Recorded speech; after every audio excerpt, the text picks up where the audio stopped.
ज्योति जगा लो, होगा दूर अंधेरा।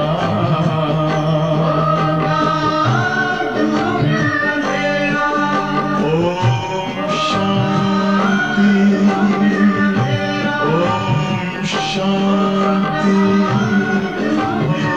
ओम शांति।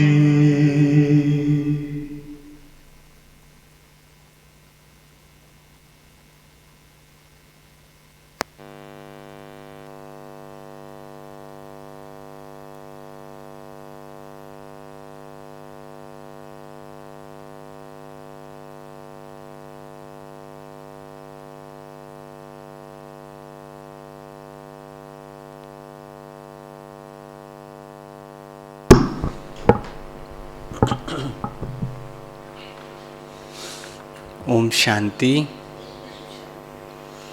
आज 21 अक्टूबर 2022 के महावाक्य। बाबा ने आज कहा कि मैं तुम बच्चों को कौन सी ब्लेसिंग देता हूँ। बाबा हमारे जीवन में आए तो हमारा तो पूरा जीवन ही बदल गया, लेकिन बाबा कह रहे कौन सी एक मैं ब्लेसिंग देता हूँ। कौन सी ब्लेसिंग हो सकती है? यस, बाबा ज्ञान का सागर है, तो बाबा हमें वो नॉलेज देता है, श्रीमत रूपी नॉलेज देता है। उस नॉलेज से ही हमारा पूरा जीवन परिवर्तन हो जाता है। बाबा कई बार मुरली में कहते हैं कि मैं कोई आशीर्वाद नहीं करता हूँ कि बीमार हूँ ठीक हो जाऊँ, बाबा आशीर्वाद कर दो। बाबा नॉलेज से ही हमें नर से नारायण, मनुष्य से देवता बना देते हैं। फिर बाबा ने कहा कि मैं बच्चों के लिए सौगात लेके आता हूँ। कौन सी सौगात लेके आते हैं बाबा? स्वर्ग की सौगात लेके आते हैं। बाबा ने कहा कि जैसे कोई दूर देश से आता है, कोई आप देखो लौकिक में भी कोई रिश्तेदार कोई दूर से आएगा तो कुछ ना कुछ सौगात लेके आएगा। तो बाबा ने कहा मैं इतने दूर देश से आया हूँ तो क्या मैं खाली आता हूँगा? बाबा भी सौगात लेके आए। तो सुनते हैं बाबा के महावाक्यों में। बाबा ने कहा, मीठे बच्चे, इस समय स्वयं भगवान तुम्हारे सामने हाजिर नाजिर है। मीठे बच्चे, इस समय स्वयं भगवान तुम्हारे सामने हाजिर नाजिर है। वह बहिष्ट की सौगात लेकर आया है। वह बहिष्ट की सौगात लेकर आया है, इसलिए अपार खुशी में रहो। इसलिए अपार खुशी में रहो। फिर प्रश्न है आज की मुरली से, बाप अपने बच्चों पर कौन सी ब्लेसिंग करते हैं? बाप अपने बच्चों पर कौन सी ब्लेसिंग करते हैं? उत्तर, बच्चों को आप समान नॉलेजफुल बनाना, यह उनकी ब्लेसिंग है। बच्चों को आप समान नॉलेजफुल बनाना, ये उनकी ब्लेसिंग है। जिस नॉलेज के आधार से नर से नारायण बन जाते हैं। जिस नॉलेज के आधार से नर से नारायण बन जाते हैं। बाबा कहते हैं, बच्चे, मैं तुम्हें राजयोग की शिक्षा देकर राजाओं का राजा बनाता हूँ। बाबा कहते हैं, बच्चे, मैं तुम्हें राजयोग की शिक्षा देकर राजाओं का राजा बनाता हूँ। मेरे सिवाय ऐसी ब्लेसिंग कोई कर नहीं सकता।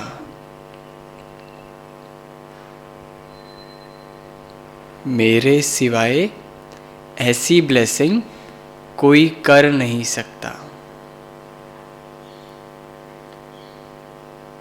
फिर गीत बजा आज की मुरली में, मुझे गले से लगा लो। ओम शांति। यह इस समय बांधेलियों का बुलावा है, क्योंकि सारी दुनिया ही उदास है। उसमें भी गोपिकाएं बहुत उदास हैं। वह गाती हैं, हम सहन नहीं कर सकते। भक्ति में तो बुलाते रहते हैं, परंतु उनको मालूम नहीं है कि भगवान कौन है। भक्ति में भी गोपिकाएं बुलाती हैं, लेकिन उनको नहीं पता। यहाँ पर जो गोपिकाएं बुलाती हैं, जो बांधेलियाँ होती हैं, लेकिन उनको तो पता है कि भगवान आया है। तो बाबा कहते हैं यहाँ की जो गोपिकाएं हैं वे जानती हैं, परंतु बांधेली हैं, दुखी हैं, चाहती हैं कि बाप गले का हार बना दे। रुद्रमाला शिव की मशहूर है।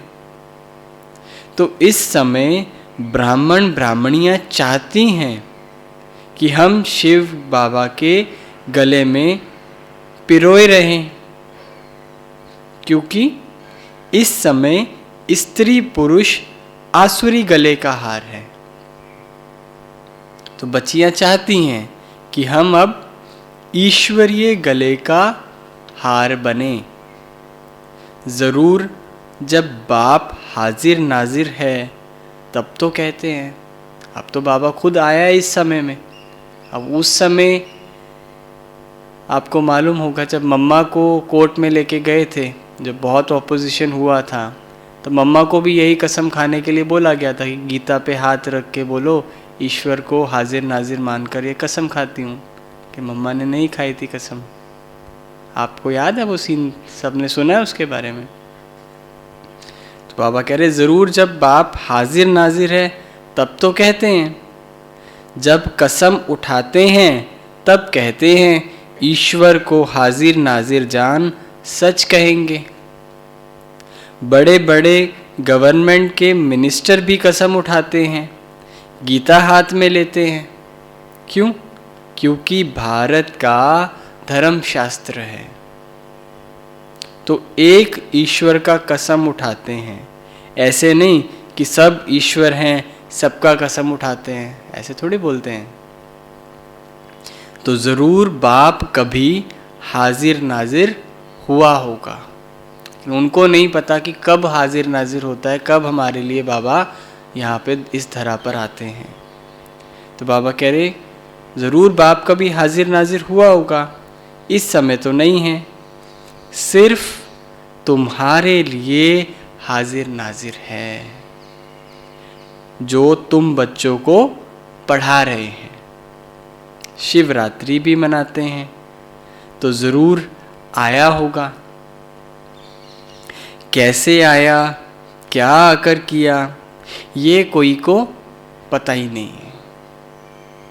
इतना बड़ा सोमनाथ का मंदिर है, परंतु उसने क्या किया वह पता नहीं, क्योंकि शिव के बदले श्री कृष्ण का नाम डाल दिया है। संगम युग निकाल, क्या डाल दिया? कौन सा युग डाल दिया? द्वापर युग डाल दिया है। तो सारा कुछ चेंज कर दिया। बाबा की जगह श्री कृष्ण का नाम डाल दिया। संगम युग पर आए थे लेकिन द्वापर का नाम डाल दिया। तो बाबा कहते हैं कि तुम बच्चे जानते हो कि वह निराकार है, उनका मनुष्य जैसा आकार नहीं है। अब वह हमारे सामने बैठा है, तो तुम उनको हाजिर नाजिर देखती हो। बरोबर नॉलेजफुल ब्लिसफुल है, नॉलेज देते हैं, यही उनकी ब्लिस है। जो नॉलेज हमें देते हैं, बाबा श्रीमत देते हैं, मुरली के द्वारा ज्ञान देते हैं, यही उनकी ब्लिस है। इस नॉलेज की ब्लिस से तुम नर से नारायण बनते हो। यूनिवर्सिटी है ना, पढ़ाई पढ़ रहे हैं नर से नारायण बनने के लिए। तो बाबा कहते वे ब्रह्मा तन से खुद पढ़ा रहे हैं। बाप खुद कहते हैं लाडले बच्चे, मैं तुमको राजयोग सिखलाकर राजाओं का राजा बनाता हूँ। श्री कृष्ण नहीं सिखला सकते, वह खुद राजाओं का राजा बना है। वह सिर्फ एक श्री कृष्ण या लक्ष्मी नारायण नहीं होगा, यह तो सारी सूर्यवंशी डायनेस्टी थी। कोई एक को थोड़ी बाबा ने आके बनाया, पूरी डायनेस्टी बाबा ने तैयार करी। तो उनका राज्य अब माया ने छीन लिया है। अब मैं फिर सम्मुख आया हूँ। अब तुम ब्राह्मणों के सम्मुख हाजिर नाजिर हो। पूरी दुनिया के लिए बाबा हाजिर नाजिर नहीं है, सिर्फ हम बच्चों के लिए बाबा कहते मैं हाजिर नाजिर हूँ। जब संकल्प किया बाबा सामने है, जब संकल्प करते बाबा मदद के लिए, बाबा बोलता है ना कि एक संकल्प करो, मैं मदद करने के लिए बंधा हुआ हूँ। तो हमारे लिए तो बाबा हाजिर नाजिर है। अब बाप जो इतना दूर देश से आया होगा तो जरूर कोई सौगात लाई होगी। लौकिक बाप जब आते हैं तो कितनी सौगात लाते हैं। यह तो सबका बाप है जिसको इतना सब याद करते हैं। दूर देश से आते हैं तो हाथ खाली थोड़े ही आएगा। बाप कहते हैं मैं तुम्हारे लिए सौगात लाता हूँ। कैसी सौगात लाते हैं? जो कोई मनुष्य ला ना सके, किसी की बस में नहीं है। मैं बहिश्त हेवन लाता हूँ। तो कितनी बड़ी सौगात है। बाबा साक्षात्कार भी कराते हैं कि वहाँ कितना सुख है। शुरू वालों ने तो बहुत साक्षात्कार किए। अंग अंग में सुगंध है। बाबा कई दिनों से बता रहे ये बात कि वहाँ अंग अंग में भी सुगंध है। लक्ष्मी नारायण के अंग अंग में सुगंध है। और यहाँ कीड़े। कई बार बाबा ने कहा यह तन तो कीड़ों से भरा हुआ है। लेकिन बाबा क्या करते हैं? बाबा कीड़ों को उठाकर भ्रमरी बनाते हैं। जो भ्रमरी फिर जगह जगह जाके ज्ञान की भू भू करती है।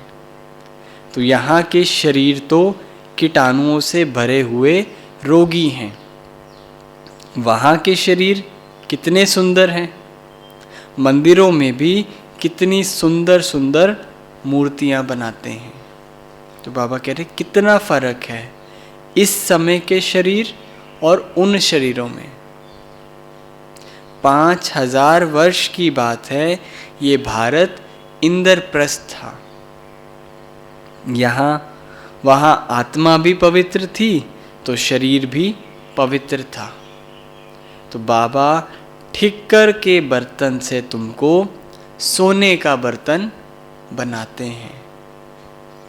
बाप तुम्हारी पूरी सर्विस कर क्या से क्या बनाते हैं। कितना परिवर्तन बाबा इस संगम युग पर आके कर देते। पूरी काया कल्प तरु कर देते बाबा। तो बाप का भी क्या पाठ है। फिर टीचर और सतगुरु का भी पाठ बजाते हैं। अब उनको कोई बाप टीचर गुरु नहीं है। शिव बाबा को कोई है बाप टीचर गुरु? तुम्हारे लौकिक बाप का तो बाप टीचर गुरु जरूर होगा।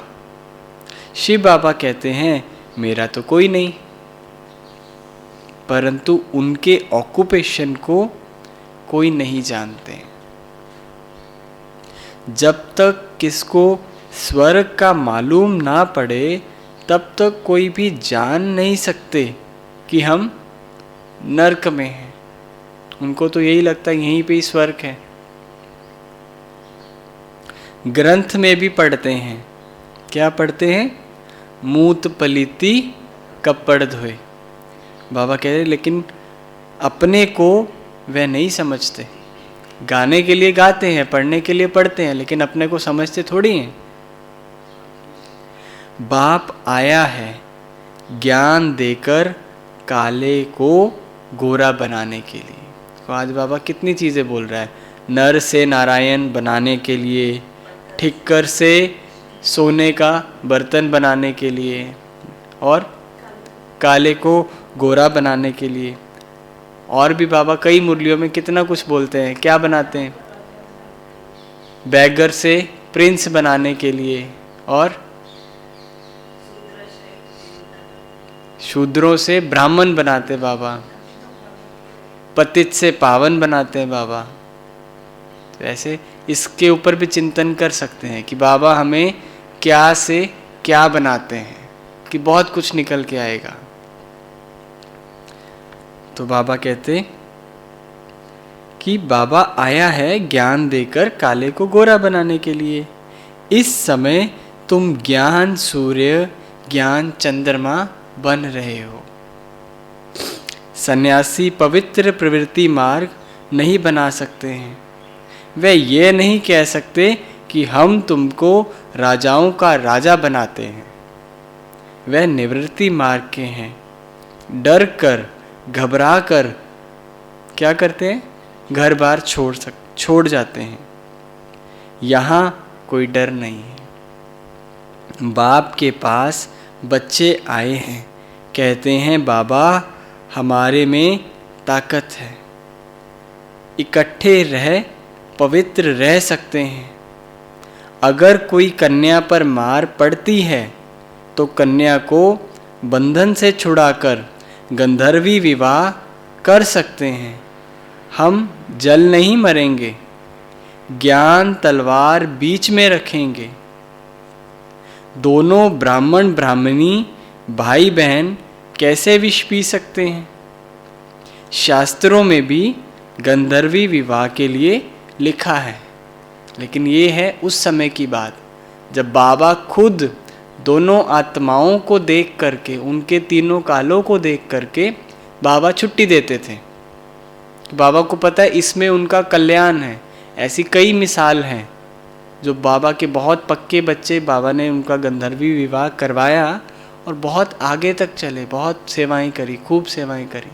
लेकिन अब इस समय कोई अपनी मन मर्जी से कहे कि हाँ हम इनका बंधन काटने के लिए हम गंधर्वी विवाह कर लेते हैं, या सेंटर पे आके बोले टीचर बहन को उनसे छुट्टी लेने आवे, तो कोई टीचर बहन भी छुट्टी नहीं देंगे, क्योंकि किसी को नहीं पता कि आत्मा में कितनी शक्ति है। तो उस समय बाबा शक्ति देखकर तीनों कालों को देखकर छुट्टी देते थे। अब सेंटर पे यही काम थोड़ा ना। अब आज सुबह मुरली सुन रहे थे तो आशा दीदी बता रहे थे कि कई माताएं आती अपने बच्चों के लिए, कोई ऐसी या अपनी बच्ची के लिए या बच्चे के लिए आते हैं, कोई ऐसा बीके हो तो देख के बताना। अब वो दीदी कहते कि हम यहाँ पे ये गठबंधन करवाने के लिए थोड़े बैठे हैं, हम तो ज्ञान योग के लिए बैठे हैं, ये सब चीज़ें थोड़ी यहाँ पे होती है। तो बाबा, ये उस समय की बात है। तो बाबा कहते परंतु इनका अर्थ नहीं समझते।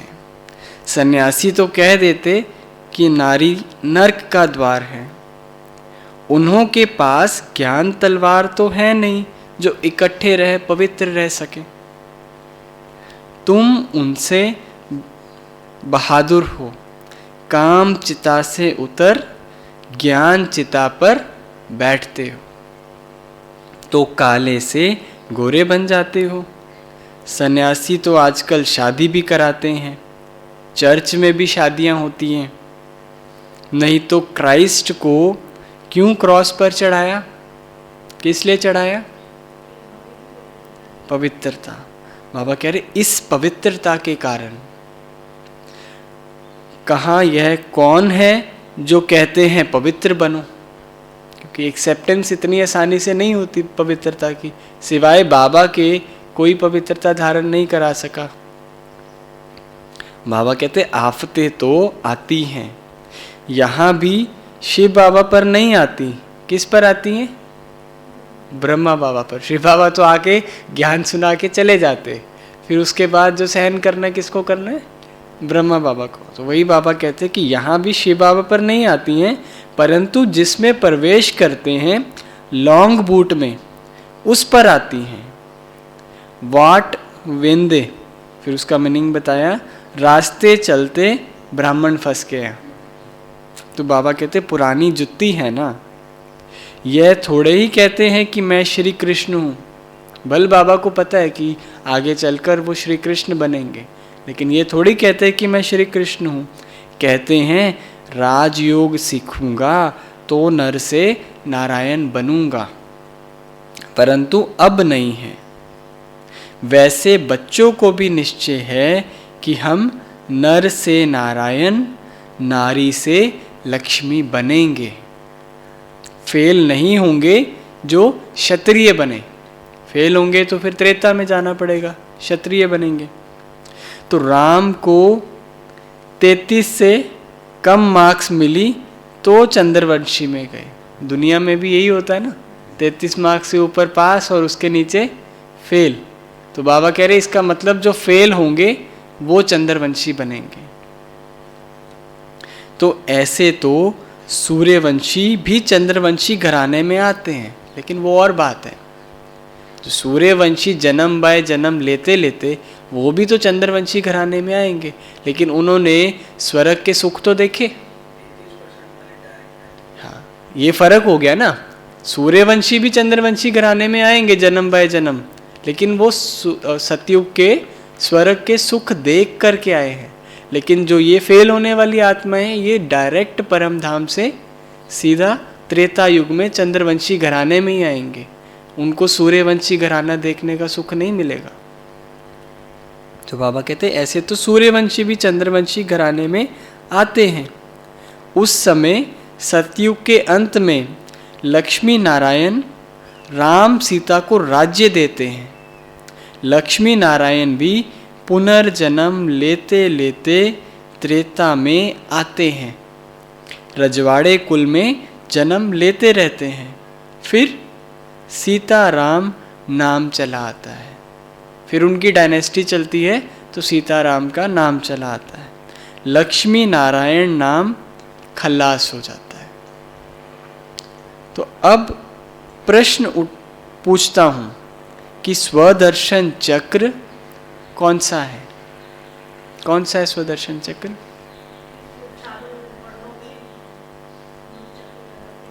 हाँ, मुझ आत्मा का ही इस सृष्टि चक्कर में क्या क्या पार्ट है, क्या क्या मैंने आत्मा ने रोल प्ले किए हैं। परम धाम से लेकर कब आई, फिर कौन से वर्णों में गई, फिर वापस परम धाम में, जो 5 स्वरूप का अभ्यास। बाबा भी कह रहे, बाबा ने उस समय 1-2 से पूछा कि स्वदर्शन चक्र कौन सा है, तो हाँ बाबा ने कहा हाँ ये है चक्र। कैसे देवता से क्षत्रिय वैश्य शूद्र और अब ब्राह्मण वर्ण में आते हैं। ये चक्र जितना फिराएंगे उतना विक्रम विनाश होंगे। इससे रावण का गला कटता है। तुम बच्चों का बेहद के बाप से अथाह प्यार है। तुम कहते भी हो बाबा हम आपका बिछुड़ना सहन नहीं कर सकते।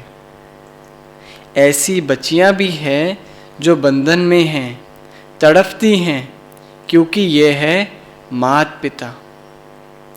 एक तो माता जगत अम्बा है जिसको सब याद करते हैं, परंतु जगत अम्बा का पिता कौन है ये किसको पता नहीं, कि ब्रह्मा सरस्वती का बाप है।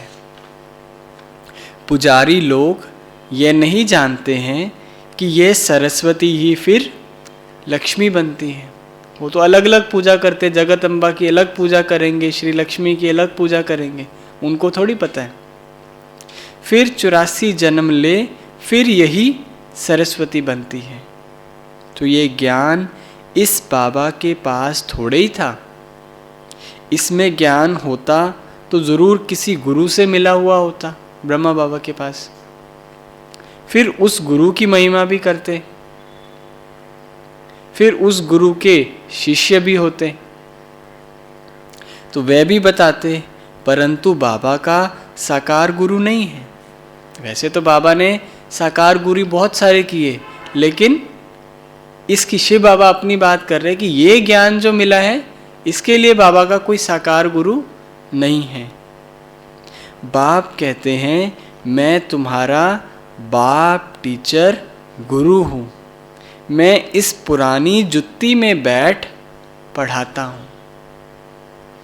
तो ये फिर माता हो गई, इसलिए उनको मात पिता कहते हैं। ब्रह्मा माँ भी हो गई हमारी। तुम मात पिता जो गाते हो वह ब्रह्मा सरस्वती को नहीं कह सकते। ब्रह्मा थोड़े ही वैकुंठ का रास्ता है। बाप तो बाप है और ये ब्रह्मा तुम्हारी मम्मा है। कलश पहले इनको मिलता है, किसको? ब्रह्मा को। फिर परंतु सरस्वती की महिमा बढ़ाने के लिए उनको आगे रखा है। सरस्वती का नाम गॉडेस ऑफ नॉलेज मशहूर है। फिर बाबा ने एक मंडली का नाम लिया कि विद्युत मंडली वाले भी सरस्वती का लक़ब रख लेते हैं, नाम तो चलता है। तो अच्छा, बाबा कहते हैं कि कितना समझाकर, कितना समझाए मन मना भव। कितना समझाते हैं बाबा? मन मना भव।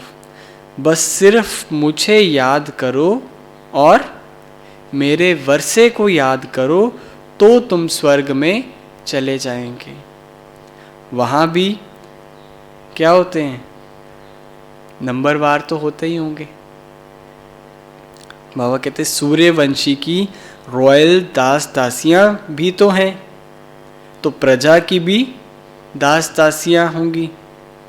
चंद्रवंशी राजा रानी की भी दास दासियाँ तो हैं।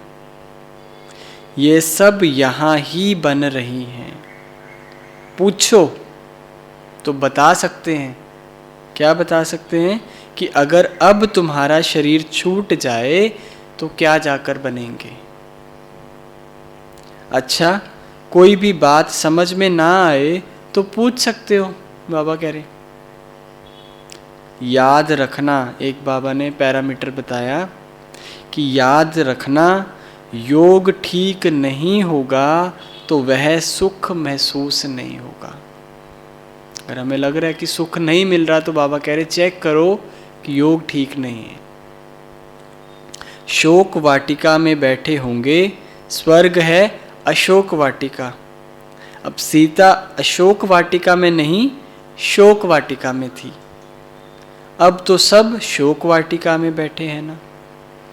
तो मनुष्यों को चिंता रहती है कि पता नहीं लड़ाई होगी तो क्या होगा। ब्राह्मणों को भी चिंता होने लग जाती है कि लड़ाई होगी तो क्या होगा। लेकिन बाबा कहते कि हम तो कहते हैं कि लड़ाई लगे तो स्वर्ग के गेट खुलेंगे, क्योंकि हमें बाबा ने तीनों कालों का ज्ञान दे दिया है कि लड़ाई के बाद क्या होना है। उनको खोने का डर है कि लड़ाई होगी तो सब खत्म हो जाएगा, तो उनको पाने का तो पता ही नहीं है कि इस लड़ाई के बाद हमें मिलना क्या है। वो नॉलेज ना होने से वो डरते हैं। लेकिन हमें किस बात का डर है? हमें तो बाबा ने सब कुछ पहले से ही बता के रखा है।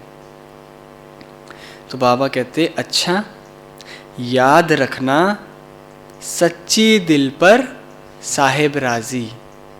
अगर अंदर शैतानी होगी तो विघ्न डालते रहेंगे, तो फिर कड़ी सजा खाएंगे।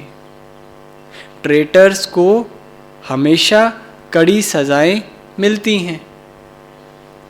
यह तो सुप्रीम जज भी है। फिर बाबा ने श्री कृष्ण का चित्र दिखलाया। देखो इन पर भी कितने कलंक लगाए। इसने तो ना कपड़े चुराए, ना ही कंस जरासंधी को मारा, लेकिन उसका भी मुंह काला कर दिया है। श्री कृष्ण के बारे में कितनी बातें, माखन चुराया, कपड़े चुराए, कितना कुछ बोलते हैं। लेकिन बाबा कह रहे इन्होंने तो कुछ भी नहीं किया। स्वर्ग में तो ऐसी बातें होती ही नहीं है। लेकिन इनका भी मुंह काला कर दिया है। अच्छा, बाप दादा तो तुम बच्चों के सम्मुख हाजिर नाजिर हैं। तुम कहेंगे हमारी नज़र के सामने है। कहते हैं हम कि बाबा तो हर समय हमारी नज़र के सामने हैं। पतित बूट में आया है। भगवान खुद कहते हैं कि मैंने पतित बूट में प्रवेश किया है, तब तो पावन बने। अब ब्रह्मा की रात है, तो ब्रह्मा की रात में होगा ना, ब्रह्मा भी रात में होगा ना। फिर विष्णु बनेंगे तो दिन हो जाएगा।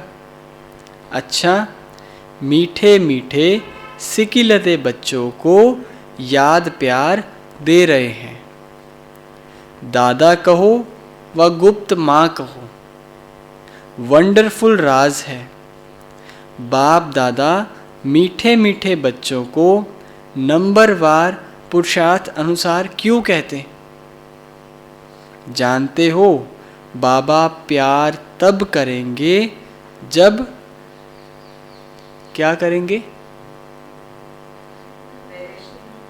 श्रीमत पर चलेंगे और साफ दिल होगा और बाप को याद करेंगे, सर्विस करेंगे। बाबा ने भी कहा, जानते हो बाबा प्यार तब करेंगे जब बाबा मुआफिक सर्विस करते होंगे। जो जैसी मदद करते हैं वह भी तो प्रजा में आएंगे ना। जिसने थोड़ी सी भी बाबा की मदद की इस यज्ञ में, बाबा कह रहे प्रजा में तो आएंगे ना। उसमें भी फिर नंबरवार साहूकार प्रजा भी होती है ना। अच्छा, गुड मॉर्निंग। रूहानी बाप की रूहानी बच्चों को नमस्ते। हम रूहानी बच्चों की रूहानी बाप दादा को याद प्यार, गुड मॉर्निंग और नमस्ते। धारणा के लिए मुख्य सार क्या कहा बाबा ने आज?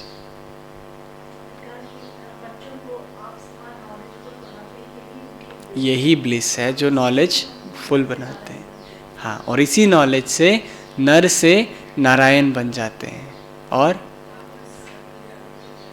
बाप हमें स्वर्ग में ले जाने के लिए आए हैं। खुशी में रहना है। बहिष्ठ की बाबा सौगात लाए हैं, खाली हाथ नहीं आए हैं। बहिष्ठ की सौगात लेकर आए हैं। बाबा हम बच्चों के लिए हाजिर नाजिर हैं। बाबा नर से नारायण बनाते हैं, काले से गोरा बनाते हैं। बाबा का मददगार बनेंगे तो बाबा ही खुश होगा हमारे लिए। बाबा को प्यार आएगा। जो बच्चे सर्विस करते हैं, मददगार बनते हैं। हाँ, अगर योग ठीक नहीं है, बाबा कह रहे, तो सुख का अनुभव नहीं होगा। और हाँ, स्वदर्शन चक्र जितना फिराएंगे उतने हमारे विकर्म विनाश होते जाएंगे। हाँ, ठिक्कर के बर्तन से बाबा सोने का बर्तन बनाते हैं। तो बाबा ने कहा कि धारणा के लिए मुख्य सार में पहला पॉइंट, सच्चे साहेब को राजी करने के लिए बहुत बहुत सच्ची दिल रखनी है। सच्चे साहेब को राजी करने के लिए बहुत बहुत सच्ची दिल रखनी है। कोई भी विघ्न नहीं डालना है। कोई भी विघ्न नहीं डालना है। दूसरी पॉइंट, सुख का अनुभव करने के लिए अपना योग ठीक रखना है। सुख का अनुभव करने के लिए अपना योग ठीक रखना है। स्वदर्शन चक्र फिराते विकर्मों को भस्म करना है। स्वदर्शन चक्र फिराते विकर्मों को भस्म करना है। फिर आज का वरदान बाबा ने दिया, न्यारी अवस्था में स्थित रहे, हर कार्य करने वाले, सर्व के व परमात्म प्यार के अधिकारी भव। न्यारी अवस्था में स्थित रहे, हर कार्य करने वाले, सर्व के व परमात्म प्यार के अधिकारी भव। विस्तार में बाबा ने बताया, जैसे बाप सबसे न्यारा और सबका प्यारा है, न्यारापन ही प्यारा बना देता है, तो जितना अपनी देह के भान से न्यारे होते जाएंगे उतना प्यारा बनेंगे। जितना अपनी देह के भान से न्यारे होते जाएंगे उतना प्यारा बनेंगे।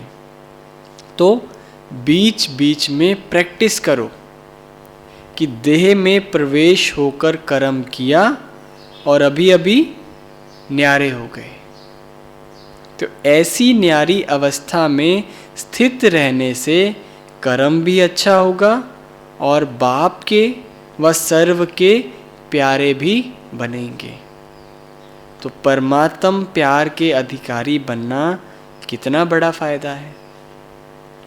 स्लोगन है आज की मुरली से, शुभ भावना का स्टॉक फुल हो तो व्यर्थ को फुल स्टॉप लग जाएगा। शुभ भावना का स्टॉक फुल हो तो व्यर्थ को फुल स्टॉप लग जाएगा। रूहानी रॉयल आत्मा की निशानी भी बाबा ने बताई थी ना, कि शुभ भावना शुभ कामना देते रहेंगे। फिर है मातेश्वरी जी के अनमोल महावाक्य, जिसका हेडिंग है, आत्मा कभी परमात्मा का अंश नहीं हो सकती। वंश हो सकती है, अंश नहीं हो सकती। तो बहुत अच्छे से मम्मा ने एक्सप्लेन किया। बहुत मनुष्य ऐसे समझते हैं कि हम आत्माएं परमात्मा की अंश हैं। अब अंश तो कहते हैं टुकड़े को, तो एक तरफ कहते हैं परमात्मा अनादि और अविनाशी है, तो ऐसे अविनाशी परमात्मा को टुकड़े में कैसे लाते हैं। अब परमात्मा कट कैसे हो सकता है। आत्मा ही अजर अमर है, तो अवश्य आत्मा को पैदा करने वाला भी अमर ठहरा। तो ऐसे अमर परमात्मा को टुकड़े में ले आना गोया परमात्मा भी विनाशी कह दिया। लेकिन हम तो जानते हैं कि हम आत्मा परमात्मा की संतान हैं, तो हम उसके वंशज ठहरे, अर्थात बच्चे ठहरे। वो फिर अंश कैसे हो सकते हैं।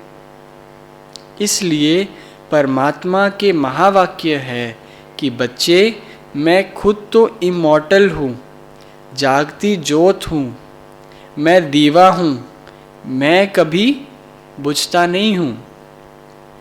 और सभी मनुष्य आत्माओं का दीपक जगता भी है तो बुझता भी है। वो उन सब को जगाने वाला फिर मैं हूँ, क्योंकि लाइट और माइट देने वाला मैं हूँ। बाकी इतना ज़रूर है कि मुझ परमात्मा की लाइट और आत्मा की लाइट दोनों में फ़र्क अवश्य है। भले बाबा कहते हैं कि आत्मा का साइज़ और परमात्मा का साइज़ सेम है, लेकिन लाइट में फ़र्क तो बाबा कह रहे अवश्य है। हाँ, क्योंकि वो तो सर्वशक्तिवान है, वो सागर है परमात्मा। तो बाबा कहते हैं कि मम्मा के महावाक्यों में कहा कि जैसे बल्ब होता है तो कोई ज़्यादा पावर वाला तो कोई कम पावर वाला होता है, वैसे आत्मा भी कोई ज़्यादा पावर वाली तो कोई कम पावर वाली है। बाकी परमात्मा की पावर कोई से कम ज़्यादा नहीं होती है। तभी तो परमात्मा के लिए कहते हैं कि वह सर्वशक्तिवान है, अर्थात सर्व आत्माओं से उसमें शक्ति ज़्यादा है। वही सृष्टि के अंत में आता है। अगर कोई समझे कि परमात्मा सृष्टि के बीच में आता है, अर्थात जो दुनिया वाले कहते हैं कि युगे युगे आता है, तो मानो परमात्मा बीच में आ गया, तो फिर परमात्मा तो सर्व से श्रेष्ठ कैसे हुआ?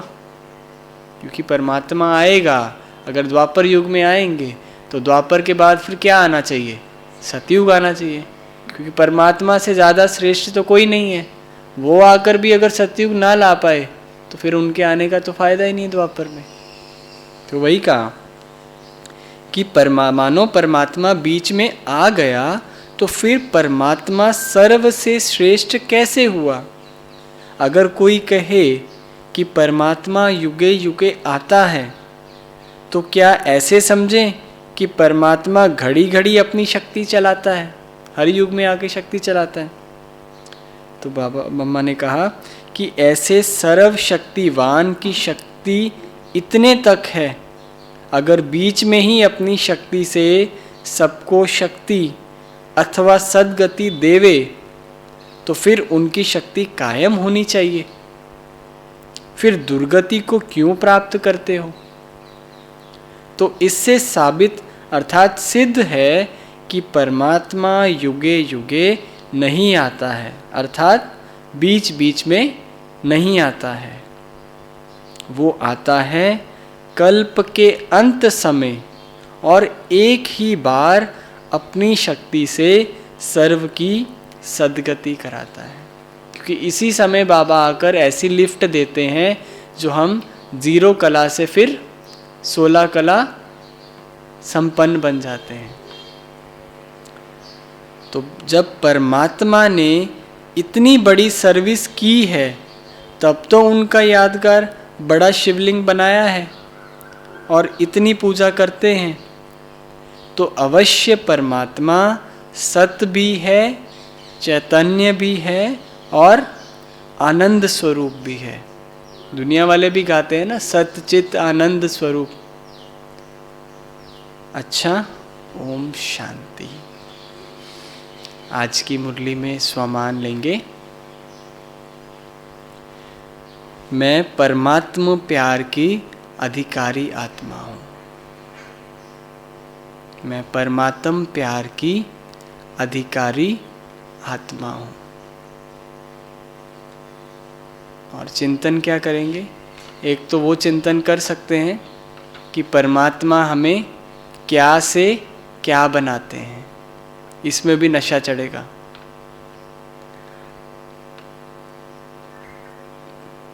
और आज बाबा ने मुरली में कहा कि जितना चक्र स्वदर्शन चक्र फिराएंगे उतना विक्रम विनाश होंगे। इससे रावण का गला कटता है। तो ये चिंतन कर सकते हैं कि स्वदर्शन चक्कर फिराने से कैसे रावण का गला कटता है, माना कैसे माया भागती है और कैसे विक्रम विनाश होते हैं। क्योंकि बाबा एक कहते हैं कि मुझे याद करो तो विक्रम विनाश होंगे, लेकिन कभी कभी बाबा कहते हैं कि स्वदर्शन चक्कर फिराएंगे तो भी विक्रम विनाश होंगे, रावण का गला कटेगा। तो ये चिंतन कर सकते हैं। अच्छा, ओम शांति।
दिल